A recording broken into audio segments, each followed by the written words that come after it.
Pernah enggak kamu dihina karena pekerjaanmu? Pernah enggak kamu dianggap remeh cuma karena penampilanmu yang sederhana? Tapi, bagaimana kalau orang yang menghina itu ternyata sedang bekerja di bawah kamu? Cerita hari ini bukan cuma soal cinta, tapi tentang bagaimana harga diri, kesabaran, dan keheningan bisa jadi kekuatan mematikan. Pelakor ini hina aku cuma kuli proyek. Dia nggak tahu, aku yang bayar gaji dia. Jadi jangan skip 1 detik pun ya, karena akhir cerita ini akan bikin kamu senyum puas. Tapi sebelum masuk ke ceritanya, ayo dong absen dulu di kolom komentar. Tulis nama kota kamu, dan kasih tahu. Pernah nggak kamu diremehkan orang? Jangan lupa juga tekan like, subscribe, dan aktifkan lonceng biar nggak ketinggalan cerita viral berikutnya. Cerita Momo, tempat di mana air mata dan balas dendam elegan bertemu. Namaku Dina. Usiaku 29 tahun. Aku bekerja di sebuah proyek konstruksi sebagai tenaga lapangan. Setiap hari, aku bangun pukul 5 pagi, mengenakan seragam lusuh, dan berangkat ke lokasi proyek dengan motor tua peninggalan almarhum ayahku. Bajuku sering berdebu, wajahku sering penuh peluh, dan tanganku kasar karena menggenggam alat-alat berat. Tapi aku tidak pernah mengeluh. Karena bagiku, kerja keras adalah kehormatan. Aku punya suami, namanya Reno. Dulu, Reno mencintaiku sepenuh hati. Kami menikah setelah 3 tahun pacaran, dan meski penghasilan kami pas-pasan, rumah kontrakan kecil yang kami tempati selalu dipenuhi tawa dan harapan. Tapi semuanya mulai berubah, sejak proyek besar ini dimulai. Hari itu panas terik. Aku sedang memeriksa struktur besi di bagian basement, ketika tiba-tiba terdengar suara langkah sepatu hak tinggi yang mencolok. Aku menoleh. Seorang wanita cantik, kulit putih mulus, pakaian mewah, berdiri dengan angkuh di tengah area proyek yang penuh lumpur. Tangannya memegang tas branded dan wajahnya tampak jijik melihat para pekerja. Mana Reno?" tanyanya lantang. Aku mengernyit. "Maaf, ibu siapa ya?" tanyaku sopan. Dia melirikku dari atas sampai bawah, lalu mendengus. "Halah, kamu siapa nanya-nanya? Kuliah?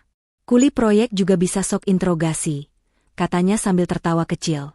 Hatiku tergores. Tapi aku tetap tenang. "Aku istrinya Reno." "Ibu siapa ya?" Wanita itu langsung mendekat dan berkata pelan, namun tajam seperti pisau. "Aku pacarnya Reno." "Pelakor?" "Bukan. Aku cuma ambil hakku, yang kamu rebut." Dunia rasanya runtuh seketika. Dadaku sesak. Telingaku berdengung. Aku hanya bisa berdiri kaku saat dia berjalan menjauh dengan angkuh, menyisakan debu yang sengaja dihempaskan dari sepatunya ke arahku. Malamnya, Reno pulang. Wajahnya lelah, tapi ada senyum samar di sudut bibirnya. Aku menyiapkan makan malam seperti biasa, berusaha bersikap seolah semuanya baik-baik saja. Tapi hatiku penuh luka. Aku ingin bertanya, tapi aku takut jawaban yang kudapat akan menghancurkan semua yang aku bangun. "Ren," kataku pelan. "Siang tadi, ada perempuan datang ke proyek. Namanya Citra, ya?" Dia terdiam. Sendoknya berhenti di tengah jalan. Kemudian dia menatapku, datar. "Kamu tahu juga akhirnya ya?" Aku menggigit bibirku. "Dia bilang dia pacarmu, itu benar?" Reno berdiri. "Bosen, Din. Aku capek. Hidup kita gini-gini aja. Lihat kamu tiap hari bau semen, bau cat, tangan kasar kayak kuli bangunan." Kalimat itu lebih menyakitkan dari tamparan. Aku hanya bisa menatapnya tanpa kata. Beberapa hari setelah itu, Citra makin sering datang ke proyek. Ia membawa kopi mahal untuk Reno, duduk di ruang mandor sambil tertawa manja. Sementara aku, masih dengan helm usang dan peluh di wajah, terus menjalankan tugasku seperti biasa. Yang lebih menyakitkan, para pekerja lain mulai ikut-ikutan meremehkanku. "Heh Din, pelakor cantik tuh cocok banget sama Reno, kamu kalah jauh lah." Kapan kamu resign aja? Malu dong istrinya kerja keras. Suaminya leha-leha digandeng cewek cakep. Aku pura-pura tidak dengar. Tapi air mataku jatuh diam-diam di balik helmku. Yang tidak mereka tahu, aku bukan hanya pekerja lapangan. Aku adalah pemilik proyek ini. Bahkan, Aku pemilik 51% saham perusahaan konstruksi ini. Semua ini adalah warisan dari pamanku, seorang pengusaha properti yang membimbingku sejak aku lulus kuliah teknik sipil. Pamanku sengaja menyuruhku turun ke lapangan agar aku tahu bagaimana cara membangun dari bawah. Aku menyetujui semua itu, dengan satu syarat, identitasku harus disembunyikan, bahkan dari suamiku. Aku ingin tahu, siapa yang benar-benar mencintaiku saat aku tidak punya apa-apa. Dan sekarang, semuanya terbukti. Suatu malam, aku duduk sendiri di atas fondasi bangunan yang belum jadi. Angin malam menerpa wajahku yang masih basah oleh air mata. Aku menatap ke langit dan berbisik pelan. Kalau harga diriku hanya setara dengan sepatu hak tinggi dan baju mahal, maka biar waktu yang bicara. Aku tidak akan teriak. Tidak akan balas maki. Aku hanya akan menunggu waktu yang tepat. Dan saat waktunya tiba, aku akan berdiri di atas panggung yang mereka injak. Dan berkata, "Kau." Hari itu matahari terasa lebih terik dari biasanya. Aku datang lebih awal dari semua pekerja. Topi proyekku sudah lusuh, seragamku penuh bercak semen, tapi aku tetap melangkah dengan kepala tegak. Hari ini ada inspeksi manajemen pusat, jadi aku harus pastikan semua beres. Aku sedang memeriksa kerangka baja di lantai 3, ketika tiba-tiba terdengar suara ramai dari bawah. Teriakan kecil, tawa cekikikan, dan suara sepatu berhak tinggi yang khas. Aku langsung tahu, Citra datang lagi. Citra tuh emang cakep banget ya, cocok banget sama Pak Reno. Lihat tuh si kulit tua, udah jelek, miskin, ditinggalin pula. Itu bisikan-bisikan pekerja lain yang tidak tahu bahwa aku, wanita berkeringat yang mereka tertawakan, adalah bos mereka. Citra naik ke lantai 3 dengan sengaja menghampiriku. Dia membawa 2 gelas kopi kekinian dan menggandeng Reno yang tampak cuek tapi tidak menolak. "Oh, ini yang namanya Dina ya?" Citra menatapku dari atas ke bawah, lalu tertawa sambil menutup mulut. "Pantes aja Reno bosan. Ih, tangan kamu kasar banget. Jangan-jangan kamu lebih kuat dari laki-laki ya?" Tawanya disambut oleh beberapa pekerja yang tidak tahu sopan santun. Aku mencoba menahan napas. Berpura-pura fokus pada pengukuran besi yang sedang kupegang. Reno hanya diam. Tidak membela. Tidak mengatakan apapun. Aku tidak tahu mana yang lebih sakit, hinaan dari pelakor, atau sikap diam dari suamiku sendiri. "Aku dengar kamu tuh dulu sekolah teknik ya? Sayang banget, ujung-ujungnya cuma jadi kuli." "Kalau aku sih, nggak usah sekolah tinggi-tinggi. Tinggal dandan, jaga tubuh, cowok datang sendiri. Lihat aja, Reno milih aku kok." Kalimat itu menamparku lebih keras dari pukulan. Tapi aku tetap diam. Tetap berdiri. Sebab kalau aku bicara, maka seluruh proyek ini akan runtuh. Bukan karena gempa bumi, tapi karena pemilik proyeknya marah. Beberapa hari berikutnya, aku semakin dijauhi. Para mandor mulai lebih menuruti Citra, seolah dia atasan mereka. Beberapa karyawan mulai menyindirku di belakang. "Awas tuh, si mantan istri lagi lewat. Halah, mendingan jaga kebersihan aja deh, paling juga sebentar lagi dikeluarin." Mereka tidak tahu, aku mencatat semuanya. Nama-nama mereka, sikap mereka, siapa yang benar-benar kerja, siapa yang cuma ikut arus, dan siapa saja yang akan kena evaluasi nanti, saat aku turun tangan sebagai pemilik proyek. Tapi yang paling menyakitkan datang seminggu kemudian. Aku dipanggil ke kantor proyek oleh salah satu mandor. Di ruangan itu, sudah ada Citra, duduk manja sambil menyilangkan kaki dan mengaduk kopi. Reno berdiri di belakangnya, seperti bodyguard yang setia. Mandor berkata, "Bu Dina, maaf ya, kita dapat laporan dari Bu Citra soal kinerja ibu yang tidak maksimal. Mungkin lebih baik ibu istirahat dulu beberapa minggu ke depan." Aku menatap mereka semua, diam. Citra tersenyum puas. Reno tidak menatap mataku sama sekali. Aku hanya berkata satu kalimat. "Terima kasih atas saran kalian, aku akan pertimbangkan dengan serius." Lalu aku pergi, dengan kepala tetap tegak, meski mataku penuh genangan air. Malam itu, aku tidak tidur. Aku buka semua laporan proyek. Aku lihat semua rekaman CCTV. Aku bandingkan anggaran dengan pembelian material. Dan dugaanku benar, Ada penyimpangan. Material yang seharusnya dipakai, diganti dengan kualitas lebih rendah. Dana proyek bocor. Dan semua terjadi sejak Citra mulai datang. Aku tidak langsung bertindak. Karena aku tahu, balas dendam yang manis bukan dilakukan dengan teriakan. Tapi dengan perhitungan. Aku rapat diam-diam dengan manajemen pusat. Aku kumpulkan bukti-bukti. Semua sedang berjalan sesuai rencana. Citra pikir dia sudah menang. Reno pikir aku akan mengalah dan pergi. Tapi mereka lupa. Kuli proyek yang mereka hina ini adalah pemilik proyek. Dan waktu pembalasan sudah dekat. Hari-hari berikutnya, aku tetap datang ke proyek. Bukan sebagai kuli. Tapi sebagai pemain utama yang sedang membaca permainan lawan. Langkah demi langkah. Aku tetap memakai helm lamaku. Seragam lusuhku masih kupakai, dengan sengaja. Aku ingin tahu, siapa yang tetap menghormatiku. Dan siapa yang mulai memandangku seperti sampah. Citra sekarang bertindak seolah-olah dia atasan semua orang. Dia sering datang ke proyek, duduk di ruang mandor, bahkan ikut mengevaluasi laporan teknis padahal dia tak mengerti satupun istilahnya. Dan yang lebih parah, Citra kini punya akses ke keuangan proyek. Aku tahu itu bukan dari omongan orang, tapi dari data. Setiap malam, aku membuka dashboard pengawasan yang hanya bisa diakses oleh pemilik utama proyek. Ada transaksi janggal, pemesanan bahan yang lebih murah tapi harganya dinaikkan. Kontraktor bayangan. Nama-nama vendor fiktif. Aku tidak langsung marah. Aku tidak menggebrak meja. Aku hanya tersenyum. Menarik, gumamku sambil menuliskan semua bukti di dokumen rahasia. Suatu pagi, aku sengaja datang lebih awal ke ruang mandor. Dan kudengar Citra sedang berbicara di telepon. Tenang aja, sayang, proyek ini udah kayak milik kita. Si Dina, udah aku singkirkan pelan-pelan. Dia tuh kayak rumput liar, cuma bisa kotor-kotoran. Nggak akan ada yang dengerin dia.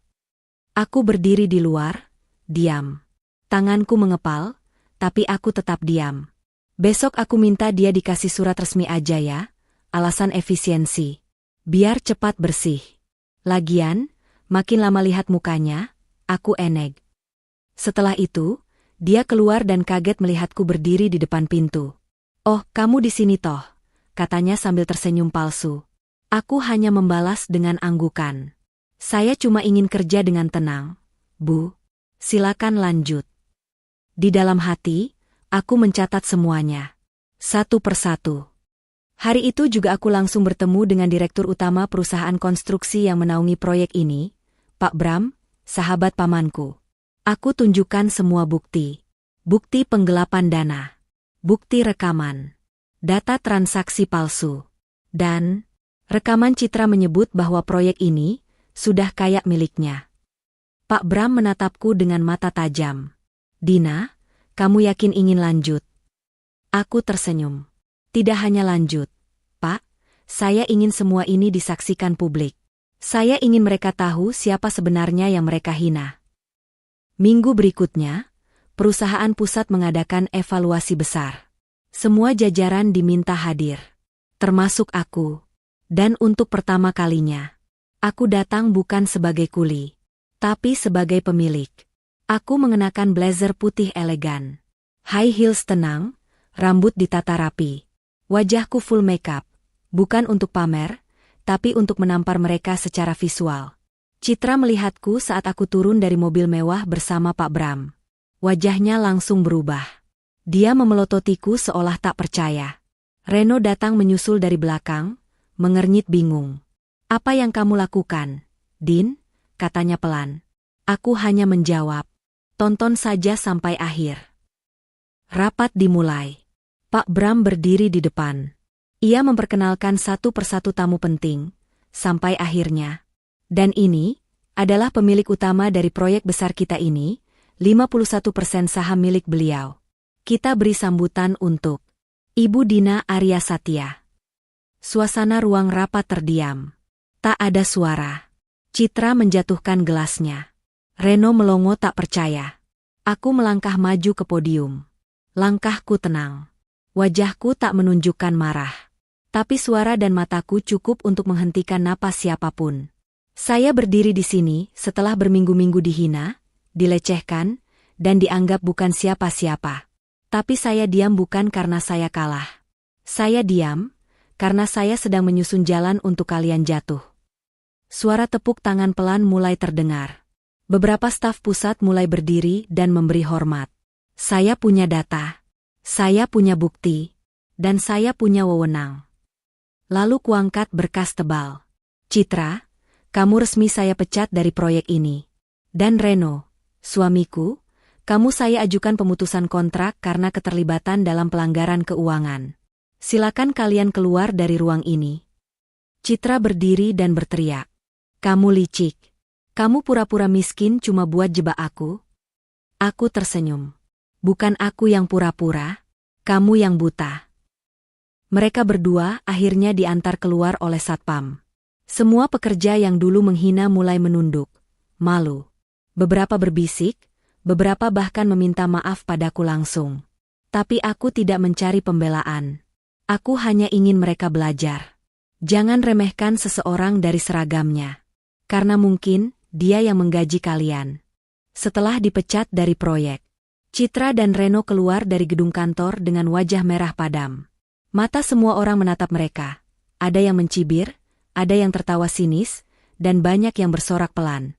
Sore itu, langit mendung. Seolah ikut menyaksikan runtuhnya dua manusia yang selama ini berdiri dengan sombong di atas penderitaan orang lain. Citra duduk di dalam mobil sambil mengamuk. Kamu bodoh, Reno. Kenapa kamu nggak pernah bilang dia itu pemilik proyek? Karena aku pun nggak tahu. Bentak Reno, frustasi. Citra membanting tasnya ke dashboard. Semua rencana kita kacau. Aku udah buang waktu sama kamu, udah malu-maluin diri, dan sekarang aku nggak punya apa-apa. Reno hanya bisa diam, menatap jalanan. Tangannya gemetar, pikirannya kusut. Ia tidak hanya kehilangan pekerjaan, tapi juga di blacklist dari semua proyek di bawah perusahaan Dina. Satu perusahaan konstruksi besar. Artinya karirnya tamat. Beberapa hari kemudian, hidup mereka mulai berubah. Tabungan mulai menipis. Citra yang terbiasa hidup glamor mulai kehilangan gaya. Tas brandednya dijual. Skincare-nya berhenti. Bahkan, salon langganannya tidak lagi menerima utangnya. Reno mulai sering menganggur. Lowongan pekerjaan ditolak satu persatu. Maaf, Mas. Nama Anda masuk daftar merah proyek kami. Maaf, kami sudah tahu soal kasus keuangan yang lalu. Mereka terisolasi secara sosial. Teman-teman mereka, yang dulu selalu ikut nongkrong dan pesta, mulai menjauh. Tidak ada satupun yang peduli. Citra yang dulu sering tampil di sosial media, sekarang menghindari kamera. Dia malu. Hidupnya yang tadinya dipenuhi pujian, sekarang hanya dihujani komentar kebencian. Tuh kan, pelakor MAH nggak akan lama. Karma Israel, cantik. Dulu hina orang, sekarang makan debu. Mereka pindah ke rumah kontrakan sempit. Kasur tipis, dapur bocor, dan bau pengap menyelimuti hari-hari mereka. Dan disinilah, Citra mulai menyalahkan Reno setiap hari. Aku nyesel milih kamu. Harusnya aku ngincer cowok yang benar-benar kaya. Kalau tahu dia pemilik proyek, aku nggak bakal ambil kamu. Reno hanya bisa menatap kosong. Ia menyesal, tapi bukan karena menyakiti Dina. Ia menyesal karena salah hitung. Sementara itu, di sisi lain kota, Dina bersinar. Ia kembali ke kantor pusat sebagai pemilik utama. Bersama timnya, ia menyusun proyek baru, memperbaiki sistem, dan mengevaluasi ulang seluruh SDM. Orang-orang yang dulu jujur padanya saat ia masih jadi kuli. Diberi promosi dan penghargaan. Sementara yang suka menjilat ke pelakor, satu persatu diberhentikan. Suatu sore, Dina berdiri di balkon kantor 9 lantai, mengenakan blazer putih dan memandang ke arah matahari yang terbenam. Sekretarisnya datang.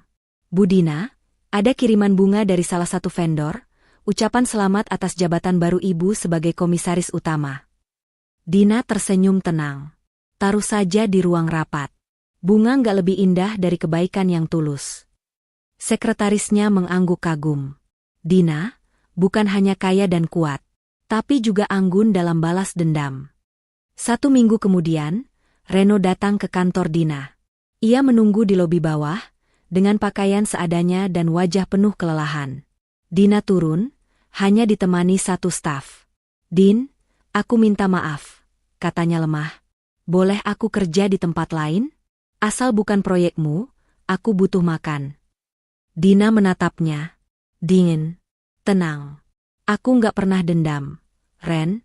Tapi aku juga nggak butuh orang yang pernah menginjakku. Kalau kamu lapar, ingat aja mulut yang dulu kamu pakai buat menghina aku." Ia lalu berbalik dan meninggalkan Reno berdiri sendiri. Di depan lobi gedung yang dulu dia pikir akan jadi jalannya menuju kekayaan. "Setelah kejadian itu, aku pikir semuanya akan tenang. Tapi ternyata, aku terlalu baik. Karena luka lama yang mereka buat, masih terus membusuk. Aku mulai mendengar kabar bahwa keluarga Reno, mertuaku, ikut menyebar fitnah tentangku. Mereka bilang aku manipulatif. Mereka menyebarkan cerita bahwa aku memanfaatkan proyek untuk balas dendam. Bahkan, mereka berkata pada tetangga dan kolega bahwa Citra jauh lebih cocok dengan Reno karena Dina mandul, tidak bisa memberikan keturunan. Aku hanya bisa tertawa pahit saat mendengarnya. Karena mereka tidak tahu, aku memang pernah hamil, tapi keguguran. Karena tekanan batin saat Reno berselingkuh. Dan mereka, mertuaku tahu itu, tapi malah memakiku di rumah sakit. Kamu itu nggak berguna. Udah jelek, miskin, mandul pula. Pantas suami kamu cari yang lain. Itu kata-kata mertuaku saat aku masih lemas terbaring di ranjang rumah sakit. Kini, mereka hidup dari bisnis yang aku dan pamanku bantu kembangkan. Salah satu toko bangunan milik mereka adalah bagian dari jaringan supplier kami. Mereka masih menerima pesanan dari proyek-proyek kami, dengan jumlah ratusan juta setiap bulan. Dan hari ini, semua itu akan aku akhiri. Aku memanggil manajer pengadaan. Putuskan semua kontrak dengan supplier milik keluarga Reno. Hari ini juga, gantilah dengan vendor baru. Lebih muda, lebih jujur, dan lebih pantas mendapatkan rejeki. Manajerku kaget. Tapi Bu, kita punya ikatan kerja sejak dulu. Aku menatapnya. Tidak ada tempat untuk pengkhianat di sistemku. Aku tidak balas dendam. Aku hanya bersih-bersih. Keesokan harinya, mertuaku datang ke kantor. Dengan muka marah, penuh amarah. "Dina, kamu keterlaluan. Kenapa kamu tarik kerjasama dari toko kami? Kamu pikir kamu siapa? Mau bikin keluarga ini jatuh miskin?" Aku duduk di ruanganku, dikelilingi rak penghargaan dan sertifikat. Aku tersenyum kecil. "Bu, selama ini ibu hidup dari uang saya. Dari proyek saya. Dari sistem yang saya dan paman saya bangun. Tapi ibu gunakan mulut ibu untuk menghina saya, menyebar fitnah, dan membenarkan perselingkuhan anak ibu. Sekarang, saya cuma menarik hak saya. Ibu tidak kehilangan apa-apa. Ibu hanya dikembalikan ke posisi awal. Tanpa uang saya, tanpa nama saya, tanpa perusahaan saya." Ibu mertuaku gemetar. "Kamu tega. Kamu ini setan berwajah manusia." Aku berdiri dan mendekat. Kalau saya setan, maka ibu yang mengundangnya masuk. Saya hanya memberikan apa yang pantas. Dia pergi sambil mengumpat. Tapi aku tidak peduli.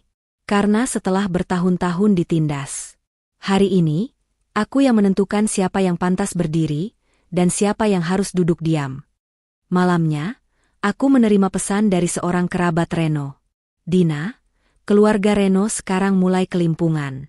Toko bangunan sepi, semua kontrak diputus. Mereka sampai jual mobil buat bayar pegawai." Aku membalas. Saya tidak pernah mencuri milik mereka. Saya hanya menarik kembali milik saya. Di sisi lain, Reno dan Citra mulai berantem tiap hari. Citra tidak tahan hidup susah. "Kita kehilangan semuanya karena kamu. Karena kamu bego, nggak tahu siapa istri kamu sebenarnya. Aku nggak mau hidup kayak gini. Aku lebih baik balik ke cowok lama aku daripada miskin bareng kamu." Reno hanya bisa terdiam. Menyesal, bukan karena kehilangan cinta, tapi karena kehilangan segalanya. Sementara itu, hidupku semakin tenang. Proyekku berkembang. Namaku mulai dikenal di dunia konstruksi dan properti. Bukan karena sensasi, tapi karena integritas. Dan aku tahu, balas dendam yang paling menyakitkan. Bukan dengan kekerasan, tapi dengan kesuksesan yang membungkam. 3 bulan berlalu sejak aku menarik semua kontrak dari keluarga Reno. Toko mereka tutup. Mobil satu-satunya dijual. Mereka pindah ke rumah petak sempit di pinggir kota. Sementara aku, kini duduk di salah satu studio televisi nasional. Hari itu, aku diundang sebagai tamu spesial dalam acara talk show bertema, Wanita Tangguh di Balik Kesuksesan Industri Konstruksi. Aku mengenakan blazer hitam, rambut disanggul anggun, dan wajahku dirias sempurna oleh tim profesional. Tapi lebih dari semua itu, aku membawa sesuatu yang jauh lebih kuat, cerita. Selamat datang, Ibu Dina Arya Satya. Pembawa acara menyambutku hangat. Tepuk tangan bergema dari seluruh studio. Beberapa penonton bahkan berdiri. Aku duduk dengan tenang, tersenyum. Hatiku damai. Saya bukan siapa-siapa, ucapku pelan. Saya cuma wanita biasa yang pernah dihina, dianggap tak layak, tapi memilih untuk diam, dan membalas dengan cara paling elegan. Berhasil. Suasana studio hening. Banyak mata yang berkaca-kaca. Bahkan pembawa acara tampak terharu. Pernahkah ibu merasa ingin membalas dengan cara jahat?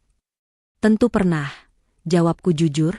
Tapi saya sadar, kalau saya menjatuhkan orang lain dengan cara yang sama seperti mereka menjatuhkan saya, maka saya tidak lebih baik dari mereka. Tepuk tangan lagi. Lebih keras. Lebih tulus. Setelah acara, banyak orang mengantri untuk berfoto denganku. Beberapa pengusaha mengajakku bekerja sama. Aku tidak menyangka. Dari kuli proyek hinaan, aku kini jadi simbol kekuatan wanita. Tapi di luar gedung TV itu, ada sosok yang membuat langkahku terhenti. Citra. Wajahnya jauh dari dulu. Wajah cantiknya kini terlihat kusam. Makeupnya tidak sempurna. Tasnya bukan lagi merek mewah, tapi kain lusuh penuh tambalan. Dia berdiri di sudut, menatapku.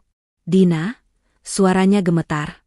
Aku cuma mau minta maaf. Aku tidak menjawab. Dia melangkah mendekat. Air matanya mulai jatuh. Aku salah. Aku buta. Aku pikir kamu gak punya apa-apa. Aku pikir aku bisa ambil hidup kamu. Tapi ternyata, yang gak punya apa-apa itu aku. Aku tetap diam. Citra menangis. Aku minta maaf. Tolong, aku bahkan gak bisa beli susu buat adik tiriku. Aku butuh kerja. Aku butuh makan. Tanganku mengepal. Luka lama seolah dibuka kembali. Aku mengingat saat dia menyebutku kuli dekil. Saat dia mempermalukanku di depan semua orang. Saat dia tertawa di atas air mataku. Aku menatap matanya. Kamu menangis sekarang karena kamu jatuh. Tapi aku sudah menangis saat diinjak. Dan kamu yang melakukannya. Citra menangis lebih keras. Tapi aku sudah berubah. Aku nyesel, aku mengangkat tangan. Berubah bukan saat kamu miskin. Tapi saat kamu sadar, tanpa harus dijatuhkan. Sayangnya, kamu sadar karena kehilangan segalanya. Bukan karena punya hati. Aku melangkah pergi. Meninggalkan Citra dalam genangan air mata dan bayangan dari masa lalu yang ia bakar sendiri. Malam itu, aku duduk di balkon rumahku. Menatap bintang-bintang yang bersinar di langit. Aku tidak menang karena balas dendam. Aku menang karena bertahan. Karena tidak membalas dengan cara kotor. Karena aku tahu, Tuhan akan berpihak pada yang benar. Dan malam itu, aku menulis satu pesan di jurnal hidupku. Terima kasih untuk semua yang menghina dan menjatuhkanku. Karena kalian, aku berdiri lebih tinggi dari sebelumnya. Sudah hampir setahun berlalu sejak aku terakhir melihat wajah Reno. Wajah yang dulu membuatku jatuh cinta.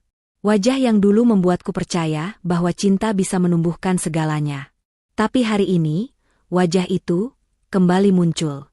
Di ruanganku.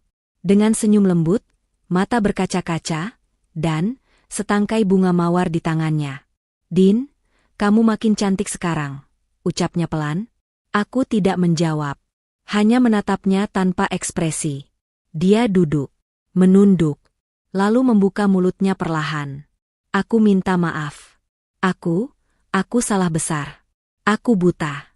Setelah kamu pergi, hidupku hancur. Citra meninggalkanku. Orang tuaku pun jatuh miskin. Tapi kamu tetap bersinar. Aku tetap diam. Aku sadar, Din, satu-satunya orang yang benar-benar mencintaiku, itu kamu. Mataku menajam. Oh, waktu aku tidur di lantai dapur karena kamu tinggal sama pelakor. Waktu kamu biarkan aku dihina di proyek sendiri. Waktu aku keguguran dan kamu tak menemani. Itu juga bagian dari cinta yang kamu sadari sekarang. Wajahnya memerah. Aku nggak tahu semua itu akan menghancurkanmu. Tapi sekarang aku ingin berubah. Aku ingin memperbaiki semuanya. Kita bisa mulai dari awal lagi. Kita buka lembaran baru. Aku tersenyum kecil. Penuh ironi. Kamu datang bukan karena ingin mulai dari awal, tapi karena kamu ingin ikut naik di kapal yang sudah siap berlayar mewah. Dia tergagap. Aku tulus. Din. Tulusmu datang setelah kamu jatuh. Bukan saat aku menangis sendiri di balik helm kotor di proyek. Aku berdiri, melangkah ke jendela besar di ruanganku. Di luar, deretan tower apartemen yang aku bangun berdiri megah. Aku menoleh padanya. Reno, kamu tahu nggak? Dulu kamu bilang aku bukan siapa-siapa. Sekarang, aku lebih dari yang kamu bayangkan. Tapi sayangnya, aku tidak lagi di tempat yang sama. Reno tertunduk. Wajahnya kusut. Tangannya gemetar. Aku cuma pengen pulang, Din. Aku menatapnya dalam. Kamu tidak kehilangan rumah. Kamu kehilangan aku. Dan kamu tidak akan pernah menemukanku lagi. Bahkan jika kamu mengetuk ribuan pintu. Dia berdiri, terdiam. Kemudian dengan langkah gontai, ia berjalan keluar dari ruangan. Sebelum pintu tertutup, aku berkata pelan. Terima kasih sudah datang. Sekarang aku tahu, aku tidak menyesal melepasmu. Hari itu, aku kembali bekerja. Fokus, tegas, penuh semangat. Karena aku tidak lagi diganggu oleh bayangan masa lalu yang mencoba menyusup dalam bentuk penyesalan. Yang datang karena hancur. Bukan layak untuk diampuni, tapi untuk diingat. Sebagai pengingat, untuk tidak pernah kembali ke titik terendah yang dulu pernah kutangisi. Sudah 3 bulan sejak Reno datang memohon. Sudah 5 bulan sejak Citra mengiba dalam tangis. Dan kini, namaku muncul di banyak media. Bukan karena drama. Bukan karena sensasi. Tapi karena aku meresmikan proyek baru. Bukan gedung pencakar langit. Bukan mall. Bukan hotel. Tapi sebuah rumah. Yang akan jadi tempat pulang bagi banyak perempuan yang dulu pernah diinjak seperti aku. Namanya Kilauan, Rumah Kuat, tempat perempuan bangkit, Kilauan. Gedung 2 lantai dengan desain hangat dan taman di tengahnya. Di sini, para wanita korban kekerasan rumah tangga, penghinaan, dan pengkhianatan bisa tinggal sementara. Bisa dapat bantuan hukum, bimbingan psikologi, pelatihan kerja, bahkan pendidikan untuk anak-anak mereka. Ini bukan sekadar bangunan. Ini adalah simbol dari luka yang sembuh. Simbol dari aku. Hari peresmiannya, aku berdiri di depan podium kecil. Dikelilingi oleh para wartawan, tamu undangan, aktivis, dan puluhan wanita yang sedang dalam proses bangkit dari luka. Hari ini, bukan tentang saya. Hari ini tentang kalian. Tentang kita. Tentang semua perempuan yang pernah dianggap lemah hanya karena diam. Saya dulu pernah tidur di lantai proyek, menangis di balik helm kotor, dan dikhianati oleh orang yang saya beri segalanya. Tapi saya tidak mati. Saya tidak hancur. Dan sekarang, saya ingin bantu kalian berdiri lagi. Suasana sunyi. Beberapa orang menangis pelan. Karena saya tahu, luka di hati perempuan hanya bisa dijahit oleh tangan perempuan lain yang sudah sembuh. Dan kalian tidak sendiri. Setelah pidato itu, aku keliling gedung. Melihat kamar-kamar hangat dengan kasur bersih, ruang bermain anak-anak, ruang pelatihan komputer dan menjahit, dan dapur besar untuk makan bersama. Beberapa wanita menyapaku dengan malu-malu. Bu Dina, makasih. Kalau nggak ada tempat ini, mungkin saya masih lari dari suami yang mukul saya tiap hari. Bu Dina, saya dulu pengen mati, Bu. Tapi sekarang saya semangat ngurus anak saya lagi. Air mataku jatuh. Bukan karena sedih, tapi karena bangga. Karena akhirnya, semua luka itu berubah jadi kekuatan. Malamnya, aku duduk di taman belakang rumah itu. Langit cerah. Bintang bertebaran. Sekretarisku datang. Bu, ini ada undangan TV nasional lagi. Mereka ingin ibu jadi pembicara utama Women Empowerment Summit bulan depan. Aku tersenyum. Boleh. Tapi sebelum itu, saya ingin ikut makan malam sama ibu-ibu di ruang tengah dulu. Saat aku masuk ke ruang makan bersama puluhan wanita yang tersenyum, hatiku penuh. Dulu aku sendirian saat dijatuhkan. Sekarang, aku hadir untuk tidak membiarkan wanita lain mengalami hal yang sama. Karena aku sadar, balas dendam terbaik bukan hanya membuat mereka hancur, tapi membuat diriku jadi lebih berarti. Hari itu, aku sedang mengisi pelatihan bisnis kecil-kecilan untuk para ibu di rumah kuat. Tiba-tiba, sekretarisku datang dengan wajah tegang. Bu Dina, ini urgent. Ada surat panggilan dari pengadilan. Aku membuka surat itu. Mataku langsung menyipit. Reno dan keluarganya mengajukan gugatan sengketa warisan. Mereka menuntut 60% aset milik almarhum pamanku. Orang yang sudah seperti ayah bagiku, sekaligus orang pertama yang percaya aku bisa memimpin proyek besar. Malam itu, aku termenung di balkon rumah. Menatap langit malam, angin membawa kenangan. Aku teringat saat pamanku berkata, Dina, kamu anak perempuan, tapi bukan berarti kamu lemah. Nanti, warisan ini untukmu. Bukan karena aku kasihan, tapi karena kamu pantas. Dan sekarang, orang-orang yang dulu membenciku, yang membiarkan aku disiksa mental dan fisik, berani-beraninya menggugat warisan itu, aku mengepal tanganku. Tidak akan kubiarkan. Sidang pertama digelar di pengadilan negeri. Reno datang mengenakan jas murah. Ibunya, mertuaku, hadir dengan tongkat dan sorot mata menyebalkan. Citra, tidak ada. Mereka membawa pengacara murah. Berusaha meyakinkan hakim bahwa Dina tidak punya hubungan darah langsung dengan sang paman. Mereka pikir aku akan gentar. Tapi mereka lupa. Aku bukan perempuan yang dulu mereka permalukan di proyek. Aku datang dengan tim hukum kelas atas. Pengacara-pengacaraku datang dengan berkas tebal. Surat wasiat asli, rekaman video sang paman, legalitas pengalihan saham, bahkan dokumentasi transaksi. Hakim membuka sidang. Dan saat pengacaraku memutar video pamanku di layar pengadilan, semua yang hadir terdiam. Saya, Herman Arya Satya, menyatakan bahwa seluruh aset, saham, dan properti saya secara sah diberikan kepada keponakan saya, Dina Arya Satya. Karena dialah satu-satunya orang yang saya percaya, cintai, dan didik sejak kecil. Mertuaku gemetar. Reno menunduk. Aku hanya menatap mereka, dingin. Hakim membacakan putusan awal. Tidak ada bukti kuat bahwa penggugat memiliki hak atas warisan almarhum. Hak penuh jatuh pada ahli waris sah, Ibu Dina Arya Satya. Sidang ditunda untuk pembacaan final minggu depan. Aku melangkah keluar ruang sidang. Mertuaku mengejarku sambil teriak. Kamu perempuan licik. Hartamu dari laki-laki. Kamu nggak pantas punya semuanya. Aku berhenti. Berbalik. Menatap tajam. Saya tidak meminta warisan. Saya mewarisi kepercayaan karena saya membuktikan diri.